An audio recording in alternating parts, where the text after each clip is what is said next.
ஸ்திரப்படுத்து என்றார். இது ஆண்டவராகிய இயேசு கிறிஸ்து பேதுருவை பார்த்து சொன்ன ஒரு வார்த்தை. இது நடக்கிற சம்பவம் இன்னும் ஒரு சில மணி நேரத்துக்குள்ளாய் ஆண்டவர் இன்னும் இந்த சிலுவை மரணத்திற்கு நேராய் ஆண்டவரை ஒப்பு கொடுக்க போகிறார்கள். ஆண்டவருடைய உலகத்தில் இருக்கிற அந்த மரணம் இன்னும் ஒரு சில மணி நேரங்களுக்குள்ளே நடக்க போகிறது. அந்த நேரத்தில் சீமோன் பேதுருவை பார்த்து ஆண்டவர் சொல்லுகிறார் 31வது வசனத்தில், பின்னும் கர்த்தர், சீமோனே சீமோனே, இதோ கோதுமையை சுளகினால் புடைக்கிறது போல சாத்தான் உங்களை புடைக்கிறதற்கு உத்தரவு கேட்டுக்கொண்டான். நானோ அதற்கு பதிலாய் தான் ஆண்டவர் சொல்கிறார், நானோ உன் விசுவாசம் ஒளிந்து போகாதபடிக்கு உனக்காக வேண்டிக் கொண்டேன். நீ குணப்பட்ட பின்பு உன் சகோதரரை சிறப்படுத்து. தேவ பிள்ளைகள் அறிந்திருக்க வேண்டிய காரியத்தில் முக்கியமான ஒரு காரியத்தில் ஒன்று, யோபுவை குறித்து சொல்லும் போது சாத்தான் தேவ சமூகத்தில் போய் நிற்கும் போது ஆண்டவர் கேட்கிறார், நீ என் தாசனாகிய யோபுவின் மேலே கவனம் வைத்தாயோ? அவன் உத்தமன், சன்மார்க்கன், நீதிமான் எல்லாம் சொல்லும் போது சாத்தான் சொல்லுகிற ஒரு வார்த்தை உண்டு. அவன் சொல்லுகிறான், அவன் எப்படி பண்ணாம இருப்பான், நீங்க அவனை சுற்றிலும் வேலி அடைத்து வைத்திருக்கீங்க. அப்ப ஆண்டவர் சொல்லுகிறார், இல்ல நான் அந்த வேலியை கொஞ்சம் திறந்து விடுறேன், நீ போய் அவனை தொட்டுப்பார் தொட்டுப்பார். இங்கே சாத்தான் தேவனுடைய சீஷர்கள் இயேசுவோடு கூட நடக்கும் போது சாத்தான் இதுவரைக்கும் ஒருவேளை கேட்டிருக்கலாம், சுலகினால புடைக்கிறதுக்கு கேட்டிருக்கலாம். ஆனா ஆண்டவர் அது வரைக்கும் பெர்மிஷன் கொடுக்கல. ஆண்டவர் இப்போ பெர்மிஷன் கொடுக்கிற. சாத்தான் ஒரு விஷயம் நமக்கு நல்லா தெரியணும், தேவ பிள்ளைகளாய் தேவனுடைய சீஷர்களாய் நாம் வாழும் போது எத்தனை நாட்கள் வாழ்ந்தாலும் சரி, தேவனுடைய அனுமதி இல்லாமல் சாத்தான் என் பக்கத்துல நெருங்க முடியாது. என்னை சுற்றிலும் யோபுவையும் அவனுக்குரிய எல்லாவற்றையும் சுற்றி தேவன் வேலி அடைத்து வைத்திருந்தார். எப்படி தேவனுக்கு பயந்து தேவனுக்கு பிரியமாய் வாழ்ந்து கொண்டிருக்கிற பிள்ளைகளுக்கு தேவன் வேலி அடைத்து பாதுகாக்கிறாரோ, அதே வேளையில தெரிந்து கொள்ள வேண்டிய இன்னொரு விஷயம், சில வேளைகளிலே ஆண்டவர் வேலியை திறந்து விடுவார். சில வேளைகளிலே ஆண்டவர் சுலகினால் புடைக்கிறது நம்ம பார்த்தா தெரியும்ல. இந்த காலத்துல ரொம்ப தெரியாது, முன்னாடி காலத்துல அந்த புடகுல அந்த இதுல போட்டு அப்படி உடைக்கும் போது தான் தெரியும். எல்லாம் ஒண்ணுமே கீழே இருக்காது, எல்லாம் மேல பறந்து பறந்து பறந்து வந்துட்டே இருக்கும். ஒண்ணு கூட அந்த இதுல நிக்க முடியாது. அப்ப சாத்தான் வந்து கேட்கிறான், நான் அந்த மாதிரி உங்க ஜனத்தை புடைக்க போகிறேன். அப்படி சொல்லும் போது ஆண்டவர் பெர்மிஷன் கொடுத்துறார். ஆனா கொடுத்துட்டு அவன் எப்படி பெர்ஃபார்ம் பண்றான், அவனுக்கு வர்ற சோதனையில் அவன் எப்படி அதை ஜெயிக்கிறான், அவன் எனக்காக நிக்கிறானா, அப்படியெல்லாம் ஆண்டவர் பார்க்கறது. அவர் என்ன தெரியுமா சொல்லுகிறார், நானோ உன் விசுவாசம் ஒளிந்து போகாதபடிக்கு உனக்காக வேண்டிக் கொண்டேன். என்னை ஆண்டவர் ஒரு போராட்டத்திற்கு, ஒரு சோதனைக்கு என் வாழ்க்கையிலே அனுமதித்து நான் போவதற்கு முன்பாக எனக்காய் வேண்டிக் கொள்ளுகிற ஒரு ஆண்டவர் எனக்கு பரலோகத்தில் இருக்கிறார். தேவ பிள்ளைகளுக்கு அதுதாங்க தைரியம். என்னுடைய விசுவாசத்தின் அளவல்ல, நான் விசுவாசம் குறைந்து போகாதபடிக்கு, விசுவாசம் ஒளிந்து போகாதபடிக்கு எனக்காய் வேண்டிக் கொள்ளுகிற ஒரு தகப்பன் அதை என் வாழ்க்கையில அனுமதித்திருக்கிறார் என்கிற அறிவு. பாருங்க, இதெல்லாம் முடியும் போது, இதே காரியம் நடக்கும் போதுதான், இதுக்கு முன்னாடி தான் இன்னொரு காரியம் நடக்குது. 2 சீஷர்கள் அன்றைக்கு மறுதளிக்கிறார்கள். ஒன்று யூதாஸ். யூதாஸ் இதே போலதான் ஒரு தடவை தான் காட்டி கொடுக்கிறான். ஆனால் பேதுரு 3 முறை ஒரே ராத்திரியிலே மறுதளிக்கிறான். ஒரு சில மணி நேரத்துக்குள்ளாய் 3 முறை மறுதளிக்கிறான். ஆனா 2 பேருடைய முடிவும் வித்தியாசமா இருக்கிறது. ஒன்று நாண்டு கொண்டு செத்து போகிறான், அன்றைக்கே முடிந்து போயிடுச்சு. ஆனா பேதுருவை கொண்டு ஆண்டவர் சபையே கட்டுகிறார். அது எப்படி தெரியுமா வந்தது? பேதுருவுக்கும் அதே யூதாசுடைய முடிவு வருவதற்கு ரொம்ப பெரிய வித்தியாசம் வந்திருக்காது. அதே ராத்திரியில 3 முறை ஆண்டவரோட 3 வருடங்களுக்கு மேலாய் ஆண்டவரோடு பயணித்த ஒரு சீஷனுக்கு அன்றைக்கு ராத்திரி அவர் மேல் பாராட்டின அன்பும் கிருபையும் அவனுக்கு கொடுத்த அதிசயங்களும் எல்லாம் பார்த்து அவரோடு கூட நடந்தவனுக்கு அந்த இறுதி வேளையில இல்ல நான் கூட நிக்கல, நான் அவரை மறுதளித்து விட்டேன், அவர் சொன்னதுக்கு அப்புறம் நான் மறுதளித்தேன்னு சொல்லி அந்த விசுவாசம் ஒளிந்து போறதுக்கு ஒரு நொடி தான் தேவை இருந்திருக்கும். ஆனா ஆண்டவருடைய இரக்கம், அவர் சொன்னா, உன் விசுவாசம் ஒளிந்து போகாதபடிக்கு நான் உனக்காக வேண்டிக் கொண்டேன். அதனால்தான் நீங்க மார்க் 16வது அதிகாரத்தின் 7வது வசனம் இப்படி சொல்லுகிறது. உயிர்த்தெழுந்த ஆண்டவரை குறித்து சீஷர்கள் சீஷர்களுக்கு அந்த தூதர்கள் சொல்லும் போது மார்க் 16 7வது வசனத்துல இப்படி சொல்லப்பட்டிருக்கும், நீங்கள் அவருடைய சீஷரிடத்திற்கும் பேதுருவின் இடத்துக்கும் போய், ஏன் பேதுரு சீஷர் இல்லையா? பேதுரு சீஷர் இல்லையா? பேதுருவும் சீஷன் தான். ஆனால் மறுதலித்த பின்பு இதுவரைக்கும் இயேசு பேதுருவை சந்திக்கல. பேதுருவோட மனநிலைமை எப்படி தெரியுமா இருந்திருக்கும்? ஆண்டவரே, நான் சீஷன் என்று சொல்ற அளவுக்கு இனிமே எனக்கு தகுதியே இல்லை ஆண்டவரே. ஆனால் உயிர்த்தெழுந்த ஆண்டவருடைய நினைவுல யாரு தெரியுமா இருந்தா? பேதுரு. அவர் ஸ்பெசிபிக்கா தூதனை வைத்து சொல்லுகிறார், அங்க போய் எல்லாருக்கும் மொத்தமா சொல்றது இல்ல, பேதுருட்ட தனியா சொல்லுங்க, நான் உனக்கு முன்பாய் உனக்காக நான் அங்கே இருப்பேன். எவ்வளவு நல்ல ஆண்டவர் பாருங்க. நமக்கு வருகிற சோதனையில, போராட்டத்துல அநேக வேளைகளில நாம் யோசித்திருப்போம், ஆண்டவரே இந்த போராட்டத்துல நான் நின்றுவேன் ஆண்டவரே, எனக்கு வர்ற போராட்டத்துல நான் உங்களுக்காக நின்றுவேன் ஆண்டவரே, நான் உண்மை மறுதலிக்க மாட்டேன் ஆண்டவரே, எப்பவுமே உண்மை இது போல பற்றி கொண்டிருப்பேன் என்று சொல்லி அநேக வேளைகளிலே நாம நின்றுப்போம். ஆனால் அது நாம் நினைத்த நாட்களை விட கடந்து போகும்போது, நாம் நினைத்ததை விட பலமான பாரமான காரியமாய் நம்மை அழுத்தும் போது, நாமும் பேதுருவை போல அநேக வேளைகளிலே தவறி போகிறோம், சோர்ந்து போகிறோம். சோர்ந்து போனதுக்கு அப்புறம் ஒரு முறை சோர்ந்தா பரவாயில்ல, ஒரு முறை விழுந்தா கூட எழும்பிடலாம். ஆனா பாருங்க, பல முறை ஒரே காரியத்திலே தோற்று போகும்போது, பல முறை ஒரே சோதனையிலே விழுந்து போகும்போது, நமக்கே அறியாம ஒரு சத்தம் கேட்கும், ஆண்டவரே உங்க பிள்ளைன்னு சொல்றதுக்கே இனிமே எனக்கு தகுதி இல்லை ஆண்டவரே. எத்தனை முறை ஆண்டவரை நான் விழுந்து போறது, எத்தனை முறை ஆண்டவரை ஜெபிப்பேன், ஜெபிக்கலாம் சொல்லி எத்தனை முறை ஆண்டவரை தளர்ந்து போறது, இதெல்லாம் செய்யக்கூடாது, அதெல்லாம் செய்யக்கூடாது, இதெல்லாம் செய்வேன்னு டிசைட் பண்ணி எத்தனை முறை ஆண்டவரை தோற்று போவது. சாத்தான் விசுவாசத்தை ஒளிந்து போகும் பண்ணபடியாய் காதலை சத்தம் போட்டுக்கொண்டே இருப்பான். இனி எப்படி நீ போக முடியும், இனி எப்படி நீ எழும்ப முடியும்? இந்த மங்கி எரிகிற தீபம் இப்போ அணைஞ்சிரும், இப்போ அணைஞ்சிரும், இப்போ அணைஞ்சிரும் சொல்லும் போது இன்னும் அணையாமல் இருப்பதற்கு காரணம் என்ன தெரியுமா? எனக்காய் வேண்டிக் கொள்ளுகிற ஒரு நல்ல தகப்பன், என் விசுவாசம் ஒளிந்து போகாதபடிக்கு.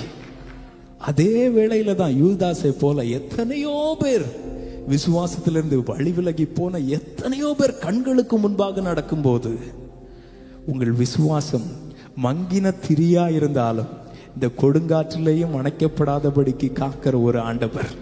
அதற்கு காரணம் ஒன்றே ஒன்றுதான், எனக்காய் வேண்டிக் கொள்ளுகிறவர், என் விசுவாசம் ஒளிந்து போகாதபடி வேண்டிக் கொள்ளுகிறவர். அவன் மனங்கசந்து அழுதானா? அவன் அழுகையை அறிந்திருக்கிறவர். நாகூம் 1:7 இப்படி ஒரு வசனம் உண்டு, தம்மை நம்புகிறவர்களை அறிந்திருக்கிறார். சங்கீதக்காரன் இப்படி சொல்லுகிறான், கர்த்தாவே நீர் என்னை ஆராய்ந்து அறிந்திருக்கிறீர். பாருங்க, நம்ம ஒரு பெரிய ஆளை நம்பணும் அப்படின்னா நமக்கு தான் அவரை பத்தி தெரியுமே தவிர அவருக்கு நம்மை பத்தி தெரியாது. நான் ஒருத்தரை நம்பி இருக்கிறேன் அப்படின்னு சொன்னா நமக்கு அவரை பத்தி தெரிஞ்சதுதான் அதிகமா இருக்கும். ஆனால் ஆண்டவர் சொல்லுகிறார், என்னை நம்புகிறவர்களை நான் அறிந்திருக்கிறேன். ஹல்லேலூயா. அதுதான் நம்புகிற தேவ பிள்ளைக்கு இருக்கிற விசுவாசம். என்னை அறிந்த ஒருவரை நான் நம்பிக்கொண்டிருக்கிறேன். என் பலவீனத்தில் நான் விழுந்து போனதை அறிந்தவரை நம்பிக்கொண்டிருக்கிறேன். என்னை நிற்க பலப்படுத்துகிற ஒருவரை நான் நம்பிக்கொண்டிருக்கிறேன். என் விசுவாசம் ஒளிந்து போகாதபடிக்கு எனக்காய் வேண்டிக் கொள்ளுகிறவர், இன்றைக்கும் பிதாவின் வலது பாரிசத்தில் இருந்து எனக்காய் பரிந்து பேசுகிறவர், இன்னும் ஒரு வருடம் செல்லட்டும், இன்னும் ஒரு வருடம் போகட்டும் என்று சொல்லி எனக்காய் காத்திருக்கிற நல்ல தோட்டக்காரன். ஹல்லேலூயா. இந்த 5வது மாதத்தின் முதல் நாளிலே வந்திருக்கிற நமக்கு ஒரே ஒரு உறுதி தான் வேண்டும். ஆண்டவரே, இதுவரைக்கும் மங்கி எரிகிற திரியா இருந்தாலும் அணைய நீர் இன்னும் விடவில்லை ஆண்டவரே. என் கண் முன்பாகவே அணைந்து போகிற திரிகளை எல்லாம் பார்க்கும்போது, அடுத்து நான் தான் என்று இருக்கும்போது அதை பற்றி எரிய வைக்க வல்லவர் நீர் ஒருவரே அப்பா. ஹல்லேலூயா. பாருங்க, பேதுரு இப்படிதான். பேதுரு விழுந்து இனி சீஷன் என்று கூட ஆண்டவரை நினைக்க முடியாது அப்படின்னு இருக்கும்போது தான் அப்போஸ்தலர் 2 படிக்கிறோம், அன்றைக்கு முதல் பிரசங்கம், இயேசு இல்லாம சீஷர்கள்ல ஒருத்தர் எழும்பி பிரசங்கம் பண்ணணும், அன்னைக்கு 3000 பேர் சபையில சேர்க்கப்பட வேண்டும் என்பது தேவனுடைய திட்டம். அதுல இருந்து யாரை பயன்படுத்தணும்னு ஆண்டவர் பார்த்தா அங்க ஒருத்தர் இருக்கிறார். ஆண்டவரை சீஷன் என்று கூட சொல்லுவதற்கு தகுதி இல்லை. இன்னும் ஒரு சில வாரங்களுக்கு முன்பாய் தான் உம்மை தெரியாது என்று திட்டவும் சபிக்கவும் செய்த அதே நாவை ஆண்டவர் எடுத்து பயன்படுத்துகிறார். பேதுரு சீஷர்களோடு எழும்பி நின்று சொல்லுகிறான், நீங்கள் எல்லாரும் மனம் திரும்பி ரட்சிக்கப்படுங்கள் என்று அன்றைக்கு 3000 பேர் சபையிலே சேர்க்கப்பட்டார்களாம். அந்த சபையின் அஸ்திவாரத்தை போடுவதற்காய் ஆண்டவர் பயன்படுத்தின பாத்திரம் அதே பேதுரு தான். இன்றைக்கு சோதனையில விழுந்து விழுந்து விழுந்து இனி எழும்ப முடியாது, இதுல ஜெயிக்க முடியாது, இது அவ்வளவுதான், மங்கி போகும், அணைந்து போகும் என்று நினைத்து கலங்கி வந்திருக்கிற தேவ ஜனமே, ஒரு உறுதி உங்களுக்கு இருக்க வேண்டும். அணைந்து போவதற்கு நேரம் ரொம்ப எடுத்திருக்காதுங்க. ஆனா அவர் அணைய விடவில்லை. என் விசுவாசம் ஒளிந்து போக விடவில்லை. இன்னும் சின்னதா மங்கி எறிந்து கொண்டிருக்கிறதா? நீங்க சொல்லுங்க. அந்த விசுவாசம் ஒளிந்து போகாதபடி வேண்டிக் கொள்ளுகிறோடைய ஜெபம் என்னை எழும்பி பிரகாசிக்க செய்யும். ஹல்லேலூயா, ஹல்லேலூயா. அந்த விசுவாசம் உள்ளவர்கள், இதுவரைக்கும் என்னுடைய விசுவாசம் ஒளிந்து போகாதபடிக்கு என் ஆண்டவர் என்னை காத்து கொண்டார் என்ற விசுவாசம் உள்ளவர்கள் என்னோடு கூட எழும்பி நின்று ஆண்டவருக்கு நன்றி செலுத்த போகிறோம். என்னை ஆராய்ந்து அறிந்திருக்கிற ஒரு ஆண்டவர், தன்மை நம்புகிறவர்களை அறிந்திருக்கிறவர், என் இருதயத்தின் பாரங்களை நான் வார்த்தையால விவரிக்க கூடாத வேளையிலும் என் இருதயத்தை அறிந்திருக்கிற ஒரு நல்ல தகப்பன் எனக்கு உண்டு. ஹல்லேலூயா. அவருக்கே மகிமை, அவருக்கே நன்றி, அந்த இயேசு ராஜனுக்கே நன்றி. ஹல்லேலூயா. நன்றி இயேசுவே, நன்றி நன்றி இயேசுவே, நன்றி இயேசுவே, நன்றி நன்றி இயேசுவே. அதிசயமா இதுவரையில் நடத்தி வந்தவரே, நன்றி நன்றி இயேசுவே. அதிசயமா நன்றியோடு விசுவாசத்தோடு ஆண்டவரே நன்றி அப்பா, நன்றி நன்றி இயேசுவே, நன்றி இயேசுவே, நன்றி நன்றி இயேசுவே, நன்றி இயேசுவே, நன்றி நன்றி இயேசுவே. கால் தடுமாறாமல் கண்ணீரில் மூழ்காமல் கண்மணி போல் கால் தடுமா அனுபவித்தவர்கள் சொல்லுங்க, என்னை காத்து கொண்டீர் ஆண்டவரே. இந்த நாள் வரையும் என்னை கொண்டு வந்து இன்னுமாய் கிருபை தந்து காத்துகின்றீர். இந்த நாள் வரையும் என்னை கொண்டு வந்து இன்னுமாய் கிருபை தந்து தாங்குகின்றீர். இம்மானசம் நீர் காண்பிக்க என்னில் ஒன்றும் இல்லையே, உம் அன்பு இல்லையே.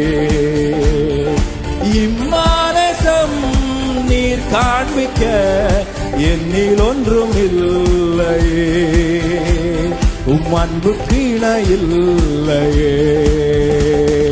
நன்றி இயேசுவே, நன்றி நன்றி இயேசுவே, நன்றி இயேசுவே, நன்றி நன்றி இயேசுவே.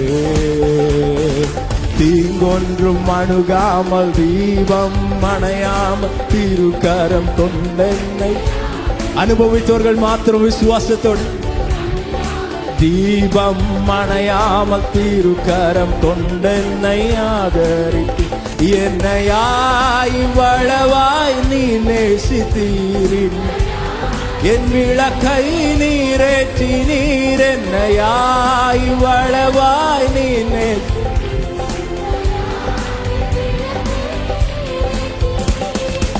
இம்மானசம் நீர் காண்பிக்க என்னில் ஒன்றும் இல்லையே, உம் அன்புக்கு இணையில்லையே.